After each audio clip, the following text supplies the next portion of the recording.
destroy things like religion, government system, political, economical system of a country. And usually it's linked to espionage and such romantic things as blowing up bridges, sidetracking trains, cloak and dagger activity in Hollywood style. What I'm going to talk about now has absolutely nothing to do with the cliché of espionage or KGB activity of collecting information. So the greatest mistake or misconception, I think, is that whenever we are talking about KGB, for some strange reason, starting from Hollywood movie makers to professors of political science and quote-unquote experts on Soviet affairs, Kremlinologists as they call themselves, they think that the most desirable thing for Andropov and the whole KGB is to steal blueprints of some supersonic jet, bring it back to Soviet Union and sell it to the Soviet military-industrial complex. It's only partly true. If we take the whole time, money, and manpower that the Soviet Union and KGB in particular spends outside of USSR border, we will discover, of course there are no official statistics unlike with CIA or FBI, that the espionage as such occupies only 10 to 15% of money, time, and manpower. 15% of the activity of KGB. The rest, 85%, is always subversion. And unlike a dictionary of English, Oxford Dictionary, subversion in Soviet terminology means always a destructive, aggressive activity aimed to destroy the country, nation, or geographical area of your enemy. So there's no romantics in there, absolutely. No blowing up bridges, no microfilms in Coca-Cola cans, nothing of that sort. No James Bond nonsense. It's most of this activity is overt, legitimate, and easily observable if you give yourself time and trouble to observe it. But according to the law and law enforcement systems of the Western civilization, it's not a crime. Exactly because of misconception, manipulation of terms. We think that subverter is a person who is going to blow up our beautiful bridges. No. Subverter is a student who comes for exchange, a diplomat, an actor, an artist, a journalist like myself was 10 years ago. Now, subversion is an activity which is a two-way traffic. You cannot subvert an enemy which doesn't want to be subverted. If you know history of Japan, for example, before 20th century, Japan was a closed society. The moment a foreign boat comes to the shores of Japan, the Imperial Japanese Army politely tells them to get lost. And if American salesman comes to the shore of Japan, let's say 60 or 70 years from now back, and says, oh, I have a very beautiful vacuum cleaner for you, with the good financing, he says, please leave us, we don't need your vacuum cleaner. If they don't leave, they shoot them to preserve their culture, ideology, traditions, values intact. You were not able to subvert Japan. You cannot subvert Soviet Union because the borders are closed. The media is censored by the government. The population is controlled by the KGB and internal police. With all the beautiful glossy pictures of Time magazine and Magazine America, which is published by the American embassy in Moscow, you cannot subvert Soviet citizens because the magazine never reaches Soviet citizens. It's collected from the newsstands and thrown to garbage can. Subversion can be only successful when the initiator, the actor, the agent of subversion has a responsive target. It's a two-way traffic. United States is a receptive target of subversion. There is no response similar to that one from United States to the Soviet Union. It stops halfway somewhere. It never reaches here.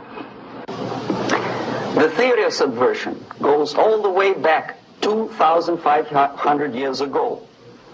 The first human being who formulated the tactics of subversion was a Chinese philosopher by the name of Sun Tzu.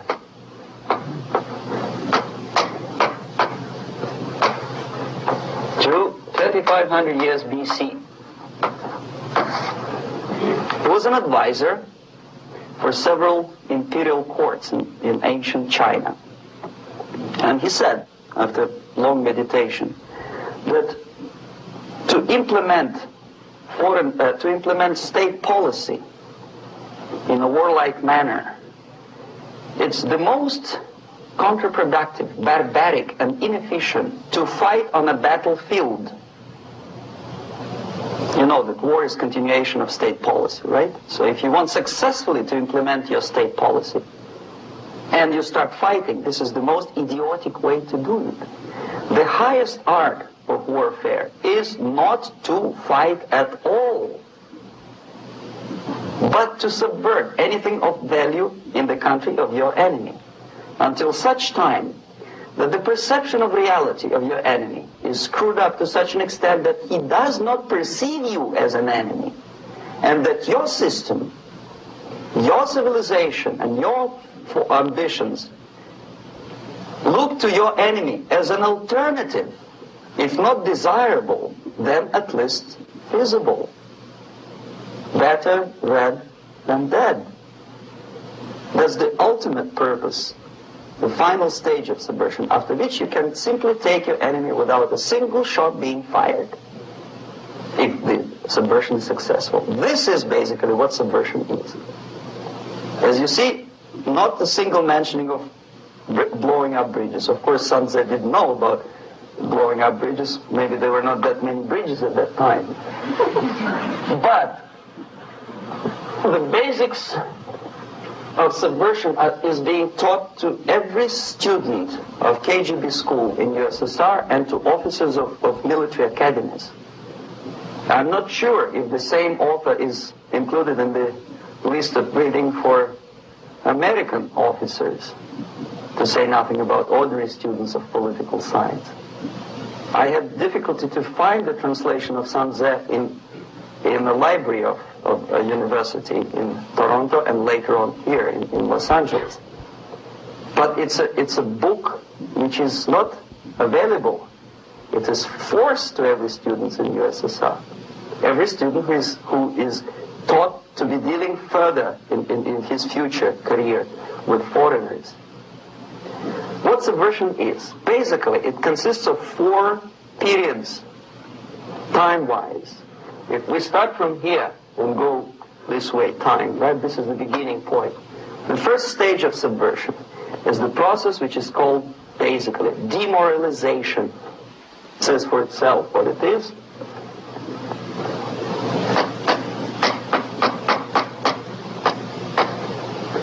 It takes from, say, 15 to 20 years to demoralize a society. Why 15 or 20 years? This is the time sufficient to educate one generation of students or children. One generation. One lifetime span of a person, a human being, which is dedicated to study, to shaping up the outlook, ideology, personality. No more, no less. Usually it takes from 15 to 20 years.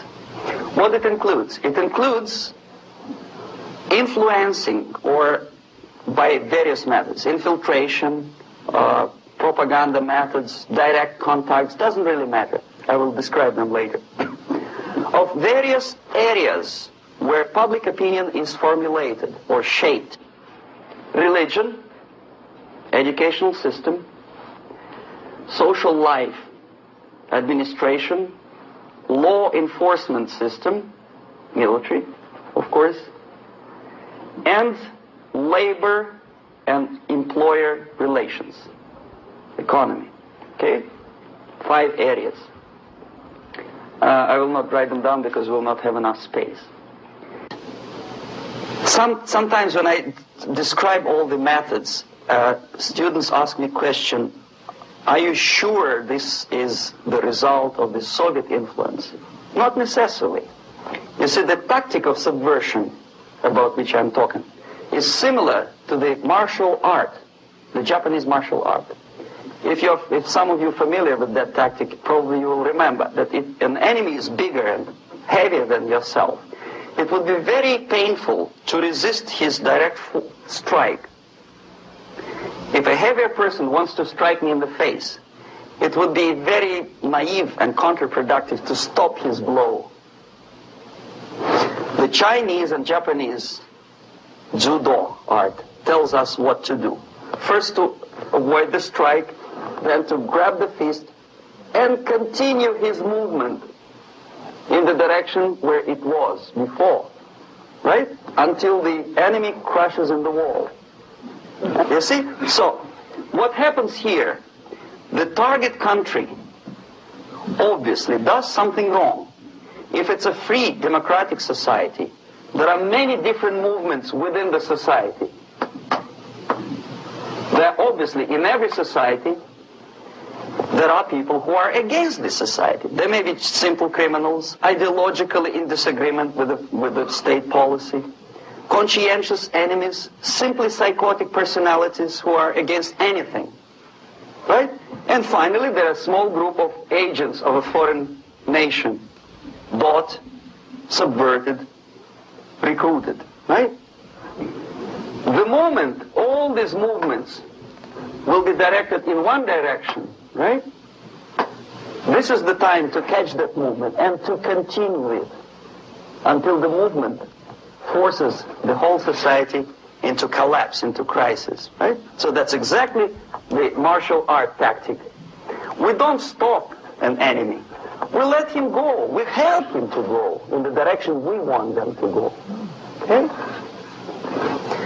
So, on the stage of demoralization, obviously there are tendencies in each society, in each country, which are going to opposite direction from the basic moral values and principles. To take advantage of these movements, to capitalize on them, is the main purpose of the originator of subversion.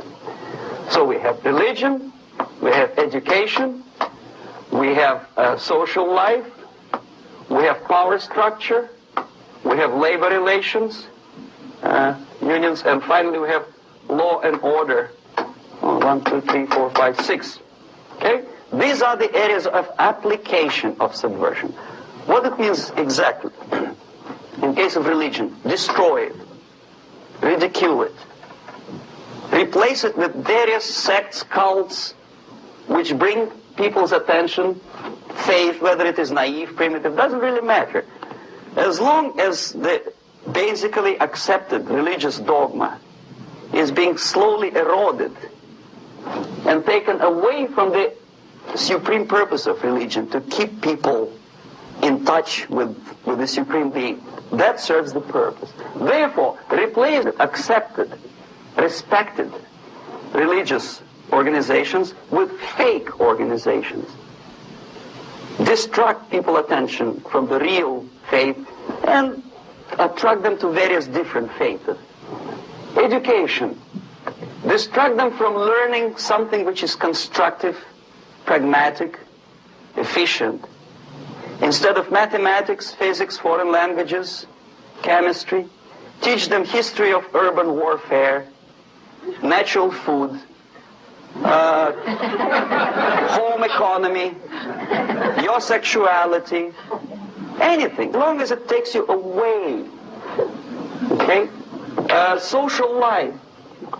Replace traditionally established institutions and organizations with fake organizations. Take away the initiative from people. Take away the responsibility from naturally established links between individuals, group of individuals, and society at large, and replace them with artificially, bureaucratically controlled bodies. Instead of social life and friendship between neighbors, establish social workers institutions. The people who are on payroll of whom? Society? No. Bureaucracy. The main concern of social workers is not your family, not you, not social relations between groups of people. The main concern is to get the paycheck from the government. What will be the result of their social work doesn't really matter. They can develop all kind of concepts to show to the government and to the people that they're useful. Okay, away from the natural links, power structure. Okay, the natural bodies of administration, which are traditionally either elected by people at large or appointed by elected leaders of society, are being actively substituted by artificial bodies. The bodies of people, groups of people, whom nobody elected. Never. As a matter of fact, most of the people don't like them at all, and yet they exist. One of such group is media. Who elected them? How come they have so much power? Almost monopolistic power on your mind. They can rape your mind. But who elected them? How come they have a nerve to decide what is good and what is bad for the elected by you, president, and his administration? Who the hell are they?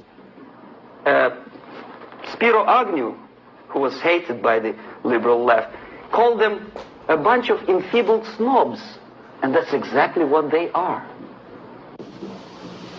They think they know. They don't. The level of mediocrity in a big establishment like New York Times, Los Angeles Times, major television network, you don't have to be excellent journalist. You have to be exactly a mediocre journalist. That's easier to survive. There's no competition anymore. You have your good, nice income, $100,000 a year. That's it. Whether you are better or worse doesn't really matter anymore. As soon as you are smiling to the camera and do your job. That's it. No more competition. Power structure slowly is eroded by the bodies and groups of people who do not have neither qualification nor the will of people to keep them in power, and yet they do have power. Okay. Together with that, there's another process. Law enforcement, law and order organization and structure is being eroded. For the last 20, 25 years, if you see old movies and new movies, you can see that in new movies, a policeman, an officer of the United States Army looks dumb, angry, psychotic, paranoid. A criminal looks nice, kind of, well, he smokes hash and shoots the whatever drug, but basically he's a nice human being. He's creative. And he's unproductive only because society oppresses him. Whereby a general of Pentagon is always, by definition, a dumb, a war maniac. A policeman is a pig, rude policeman. He abuses his power. You know? A generalization like that. The hatred, the mistrust to the people who are supposed to protect you and enforce law and order. Moral relativity. The Angelo Buono process lasted 2 years in Los Angeles. Relativity. The Angelo Buono process lasted 2 years in Los Angeles. And yet there are still some lawyers who say, look, he's a nice character, as a matter of fact. There was some witness who said, also a criminal, who said, well, he's a nice guy. I asked him one day to burn a house of my enemy, and he wouldn't do it. He's a nice fella. A slow substitution of basic moral principles, whereby a criminal is not a criminal, actually. He's a defendant. Even if his guilt is proven, there is still a doubt to kill or not to kill, to be or not to be. Thou shalt not kill, yes. But this line may not necessarily be applicable to a murderer. thou shalt not murder. That should be the presumption, not that thou shalt not kill. Okay, labor relations. At this stage, within 15 to 20 years, we destroy the traditionally established links of bargaining between employer and employee. The classical Marxist-Leninist theory of natural exchange of goods. Person A has 5 sacks of grain and person B has 5 pairs of shoes. And the natural exchange without money is when they bargain between each other. And only with the introduction of the third force, C, an entirely third foreign stranger who says, no, don't give him 5 sacks of grain, give it to me. And you give me your 5 pairs of shoes, and I will distribute it accordingly, so that the economy will go. This is the death of natural exchange, death of natural bargaining. Well, trade unions were established 100 years ago. The objective was to improve working conditions and to protect the rights of workers from those employers who were abusing their right because they had more money. Objectively, at that time, initially, the trade union movement did work. What we see now is that the bargaining process is no longer resulting in the compromise, which is leading objectively to betterment of working conditions and increase of salary. What we see is that after each prolonged strike, the workers lose. Even if they have 10% increase of their salaries, they cannot catch up due to inflation and due to missed time. More than that, millions of people suffer from that strike because the economy now is interdependent. It's intertwined like one body. If previously steel workers, say 100 years ago, could strike and nobody would suffer, now it's impossible anymore. If a garbage collector strikes today, the rest of the multi-million city is stinking. I mean, there's no more service. In Quebec, for example, we had the electricians who were on strike in the middle of winter. You can freeze your bottom, and they still were on strike. Did they catch up with the salary? No, they lost. Who benefited? The leaders of trade unions. What is the motivation for strike? Improving of workers' condition? No, obviously it's not. Then what is it? Ideology. To prove to these capitalists. And the obedient horde of workers, like sheep, follow these people. And they cannot disobey. Why? Because if they do, you know what happens to them. Pickets, murders, shooting truck drivers by picketers. In Montreal, for example, I saw with my own eyes when I was correspondent of CBC, International, Canadian Broadcasting Corporation, when the workers of aircraft factory destroyed computers and the equipment in the factory. And the administration employed strike breakers. Their cars were turned upside down and burned. Their houses were burned. Their kids were intimidated. And some victims were there. Of that you can be sure. Why? To improve conditions of workers? No. Ideology. Okay, so this is what happens basically. It may or may not happen without the help of the Soviet Union. But the natural tendencies are being greatly taken advantage of and capitalized by the Soviet propaganda systems. How? Whenever trade union strikes, we have influx of propaganda, mass media, ideological dissemination. The workers' right, and we repeat it like parrots. Yes, workers' right. Whose rights? Workers? No. The only freedom of worker to sell his labor according to his own desire and will is taken away from him. By whom? By trade union boss. Unlimited power is given. Responsibility. I want to sell my labor not for $2.50 an hour, but for $2. I don't have right. My freedom is denied to me. I know that if I sell my work for $2 an hour, not for $3 an hour, I will compete better with the other guy who is lazy and more greedy. I don't need $3. I need only $2. No, I was made to believe by media by business, by advertising agencies that I need more and more and more. Have you ever heard any advertising on TV to consume less? No. No way. Whether you need a six-cylinder car or not, you have to buy it. And hurry up. When I was driving here, on the local radio station, an excited announcer said, "You hurry up, rush and save, save, save. There's a pantyhose sale." Save by buying more. See? Of course. It would be too naive to expect that KGB makes that advertising agency to do such a crazy commercial. No, of course not. But what we did when I was working for Novosti Press, we would snow plow editorial offices, student organizations, religious groups with literature of class struggle. If not directly Marxist-Leninist propaganda, then a propaganda of the legitimate aspirations of working class, betterment of life, equality, mind you. President Kennedy once said, we will make America to believe that people are born equal. Are people born equal? Is there any mentioning in the Bible or any other holy scripture in any religion, if you don't believe me, go to the library and check it.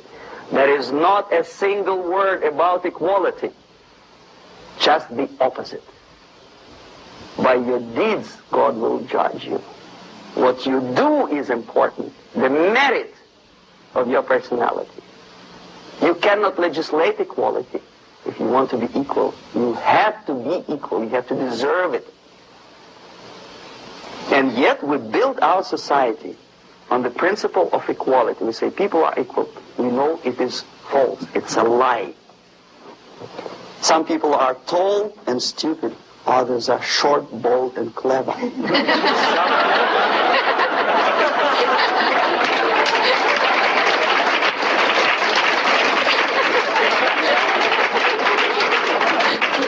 If we make them...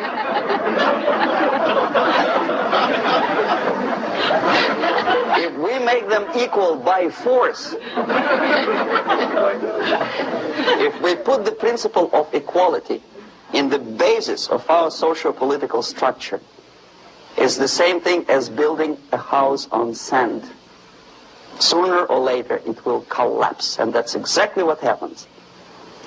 And we, as Soviet propaganda makers, are trying to push you in the direction which you go yourself. Equality, yes, equality. People are equal.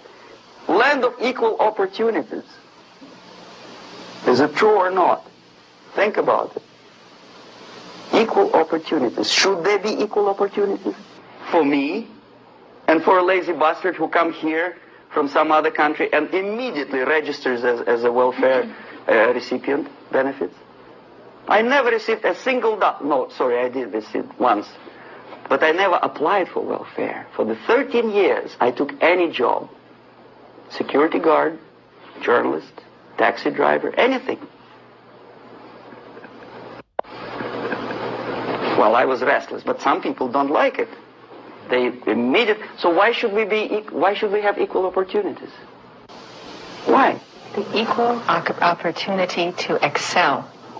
Equal opportunity in equal circumstances, yes, but you know people are different. To excel, yes, provided we reach the same level of excellency, perfection, which is hypothetical, distant future. Yes, maybe.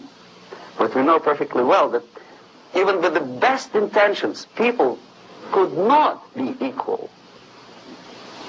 Why should we have equality in the, say, legal system?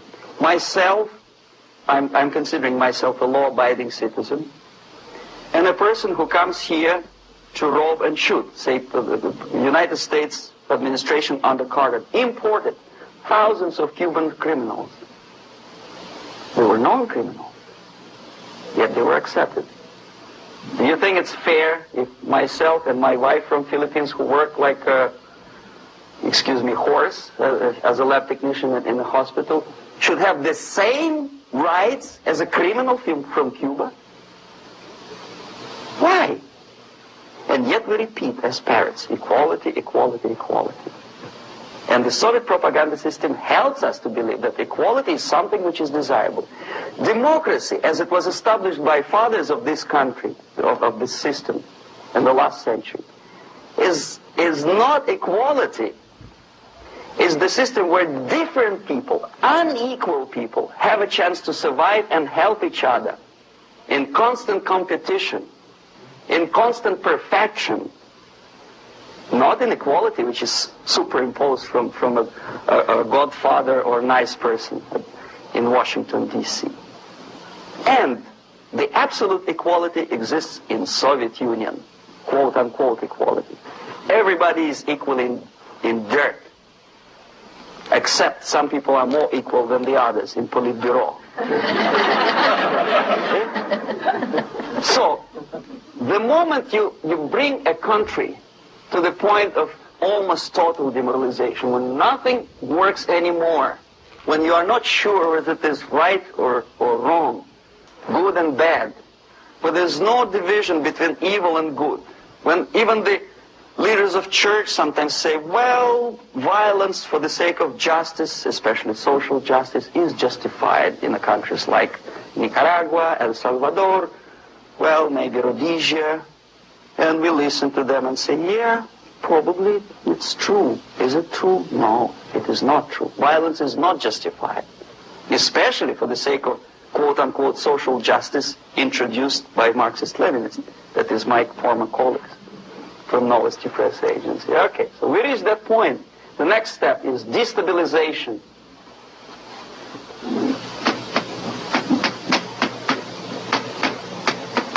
Again, this word says for itself what it is. To destabilize all the relations, all the accepted institutions and organizations in a country of your enemy. How you do it? You don't have to send a battalion of KGB agents to blow up bridges. No. You let them do it themselves. The area of application is, again, it's narrower now. Not like the previous case.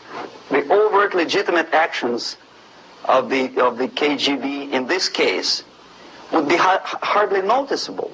There is no crime if a professor who recently went to USSR introduces a course of Marxism-Leninism in a Californian college, for example. Nobody is going to come to his doorstep and say, okay, mister, come, you are under arrest. No, it's not a crime. It's not even considered a moral crime against your country. So the area of application here is narrowing down to economy, again labor relations, right? To law and order, plus military. And economy, law and order. Yes, and again the media, but wider scope, a little bit different. I'll explain you later. Okay, basically 3 areas. Economy. The radicalization of bargaining process.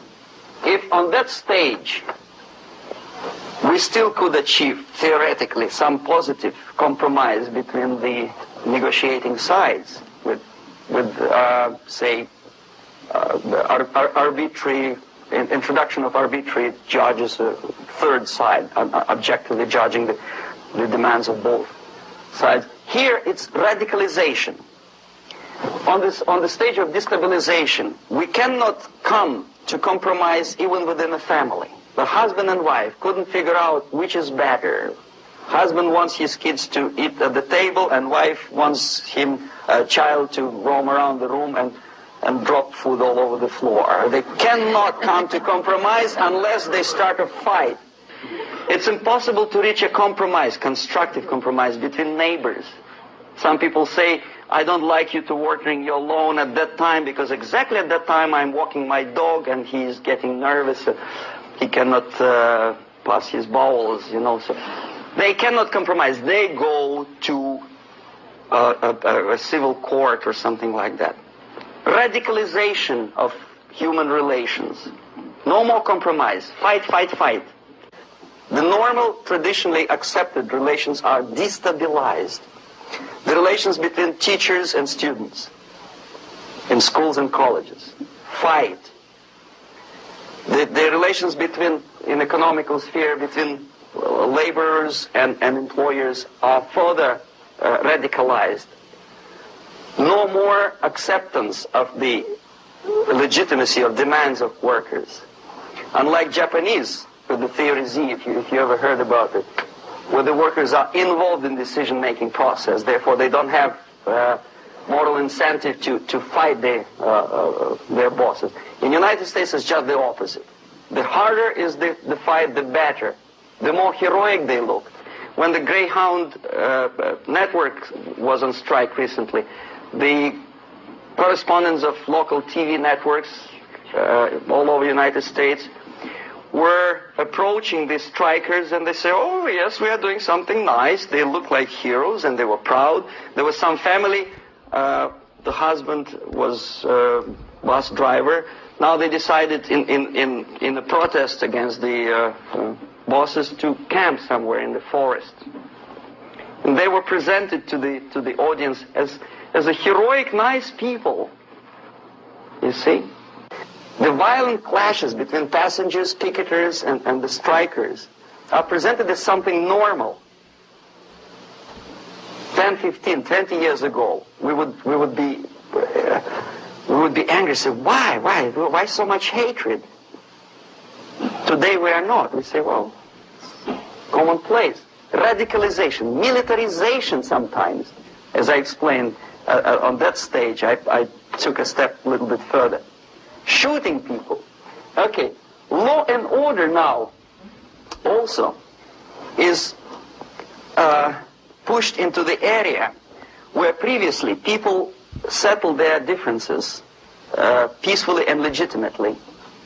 Now we are getting with this court cases in the smallest irrelevant cases.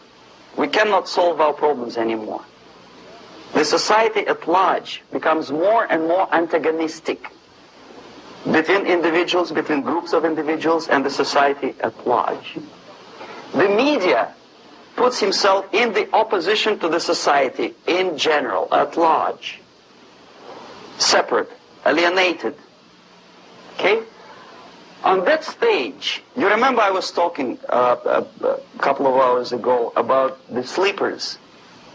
That's when the students from, say, United States, if they're trained in Lumumba University, or developing nations, that's the students I was dealing with, are being sent back from the Soviet Union here. Or if they were already in the United States, in the country, which is the object of subversion, they spring to action. The sleepers go up. They slept for 15 to 20 years. Now they become leaders of groups, preachers, I don't know, public figures. Prominently they actively include themselves in a political process. All of a sudden we see a homosexual. 15 years ago he did his dirty job and nobody cared. Now he makes it a political issue. He demands recognition, respect, human rights, and he rallies a large group of people. And there are violent clashes between him and police, his group and ordinary people, no matter what. It's black against white, yellows against green, doesn't matter where the division line goes. As long as this group come into antagonistic clash, sometimes militantly, sometimes with firearms, that is destabilization process. The sleepers, many of whom are simply KGB agents, become leaders of the process of destabilization. Doesn't mean that Comrade Andropov sent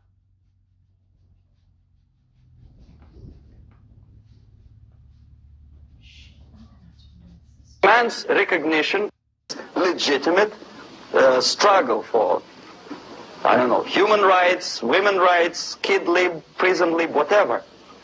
There are sympathetic Americans who donate their money to him. This stabilization process usually leads directly to the process of crisis. In case of developing nations, that's the area where I was active. The process starts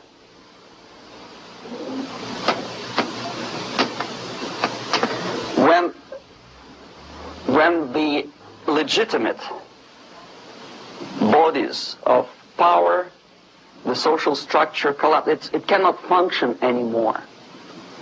So instead, we have artificial body injected into society, such as non-elected committees.